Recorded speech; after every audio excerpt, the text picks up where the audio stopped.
The impact of the NCAA's NIL rules on marketing.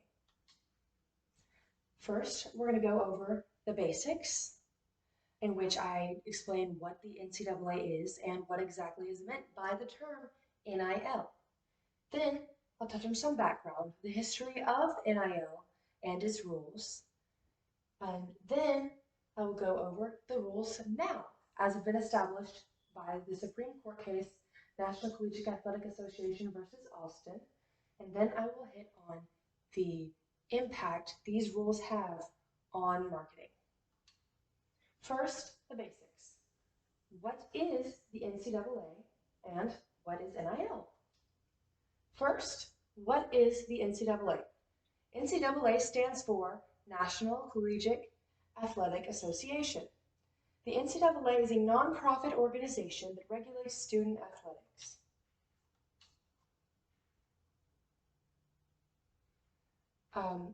NIL stands for name, image, and likeness, and it is the ability to be compensated for one's name, image, and likeness. Steps to an NIL deal include 1. A contract in which the terms of the NIL deal are drafted, 2. Payment, and 3. Compliance by the student athlete to the contract. Some background. From the start, American colleges and universities have had a complicated relationship with sports and money. This is a quote attributed to Supreme Court Justice Neil Gorsuch, who presided over the Supreme Court case NCAA versus Alston.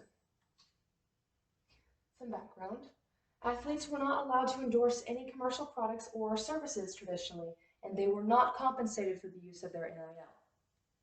An example of this, as can be seen over on this side of the screen, is the NCAA football video games.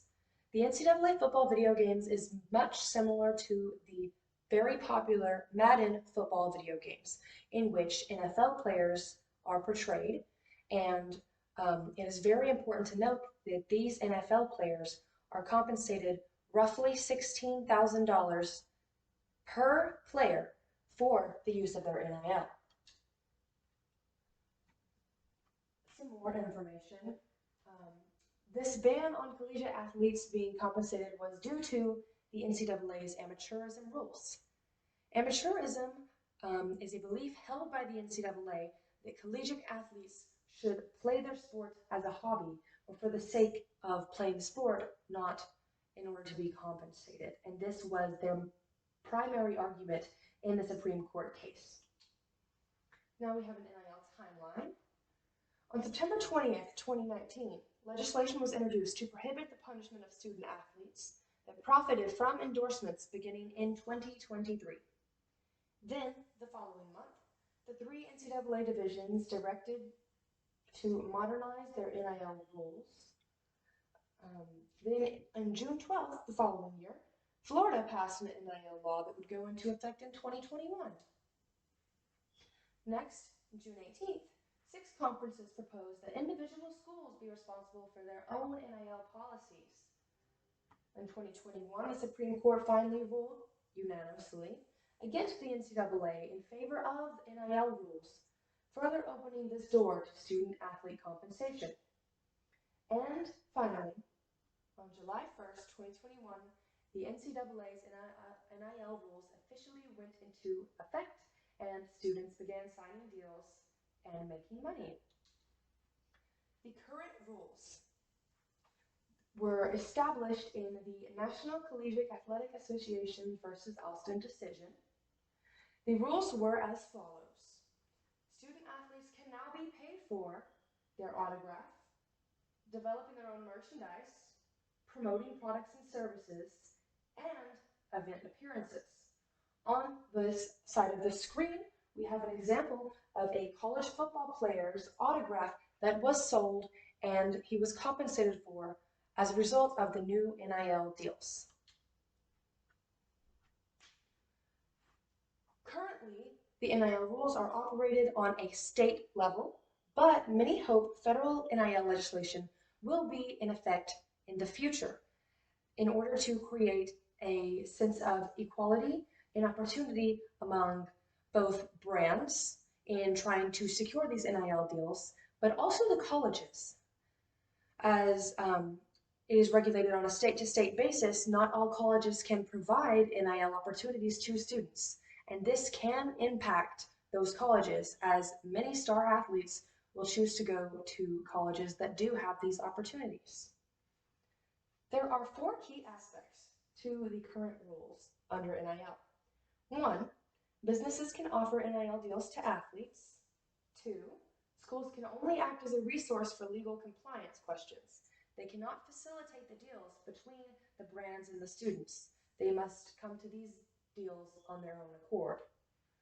3, businesses in states without NIL rules can still participate in NIL deals. However, oftentimes this is harder for local businesses to benefit in states and areas that do not have NIL. And finally, schools and athletic conferences can impose reporting requirements on schools and athletes. This essentially means that schools and conferences can request information regarding the types of NIL deals made and the amounts of money offered to the athletes. It is also important to note that financial compensation is not the only form of compensation offered through NIL deals. Oftentimes, students are compensated in forms of discounts and merchandise, and sometimes even a free meal. Finally, impact on marketing. We will discuss the impact in which it created an entirely new market. It broadened the marketing field as a whole. It changed marketing strategies. It expanded the reach on women's sports on marketing. And it provided the opportunity for brands to support their beliefs. First, with a new market. The new NIL rules have created an entirely new market specifically for NIL that is marketed to student athletes. This market itself is worth over an estimated $1 billion annually. There are 3 main categories, consulting being the first, marketplaces being the second, and the third being educational. In regards to consulting companies work specifically to help student athletes navigate NIL strategies. A few examples can be seen on the screen with Altea Sports and Athletics. It is important to note that Athletics has over $1.5 million spent in funding each year. On to marketplaces. These are website companies that help to connect the students, athletes, and the brands. As the schools cannot facilitate the deals, as we touched on earlier, this is a very important tool to both the brands and the athletes. A few examples are Athletic, Dreamfield, Icon Source, Market Price with a $3.36 million spent in funding annually, Mogul, No Cap, with $2.5 million spent in funding annually, Open Sponsorship with $5.8 million spent in funding, and Open Doors with $11 million spent in funding. And with the third category, we have education. The educational sector provides information on NIL, as most students don't entirely know what NIL means and the opportunities they really have with it. Additionally, it provides compliance tools so that they know how to follow these new rules, and it can even help athletes learn what type of content they can make. A few examples of this are Influencer and, once again, Open Doors. Touching more on Open Doors is an athlete marketing platform focused on setting up deals and brand building opportunities. It is the largest player in the NIL market with an approximate $11 million spent in funding annually, and it operates in both the marketplace and educational arena. It is important to note that Open Doors initially started as a company to help professional athletes connect with brands. But whenever the NIL deals were placed into effect, they quickly switched to helping student athletes in college as well. Now on to a broadened marketing field. NIL allows brands to partner with athletes at every level of every sport. Over 500,000 athletes compete across the 24 different NCAA sports each year.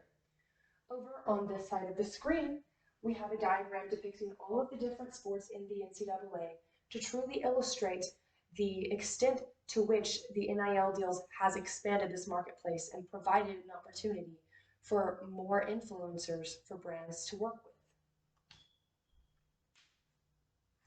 Additionally, this opens up the arena of sports sponsorships to smaller companies that could not afford deals with professional athletes. Prior to NIL deals being legalized, only larger companies could afford to do sports sponsorships, as professional athletes were the only avenue there. But now that NIL rules are in place, small businesses can partner with their local college athletes to promote the business. A few examples of this can even be seen in local restaurants, as they have begun to name meals after local athletes. Additionally, at the bottom of the screen, it depicts a college football player who signed a deal with his local car dealership. One other way that the marketing field was broadened is in the way that schools market themselves. As it is operated on a state-to-state level, not all schools can be benefited by NIL. So many students will look at a college that does offer NIL, and because of this, colleges can use NIL to draw in more students. Changes to marketing strategies. Student athletes are now a key part of companies' marketing strategies. At the bottom of the screen, I have a chart that details the different categories in which NIL deals have been made by brands. With the largest category, we have apparel and footwear, then restaurants, technology, financial services, beverages, athletic equipment, CPG, retail, food, business services, and auto. This is important to note, as it depicts that not all NIL deals are based on athletic companies. Next, we have an expanded reach of women's sports on marketing. Social media has led to the rise in popularity of many female athletes. This helps expand the reach of women's sports on marketing, as there are not as many professional sports opportunities for women. An example of this is the Capiter twins from the University of Miami's basketball team, who are known to have a large social media presence and as such have been afforded many NIL deals. And finally, we have supporting beliefs. NIL provides a great opportunity for brands to support diversity, equity, and inclusion as a part of their marketing efforts. At the bottom of the screen, I have an example of two different companies who have signed with women for NIL deals in order to support Title IX's 50th anniversary. And Title IX prohibits discrimination against sex, or based on sex. Finally, kind of an overview. We discussed what exactly is meant by NIL and what the NCAA is and does, a background and timeline of the NIL, the current NIL rules, and the impact NIL has on marketing in regards to both the new market because of NIL, the expanded field, new marketing strategies, the impact women's sports has, and the ability to share new beliefs.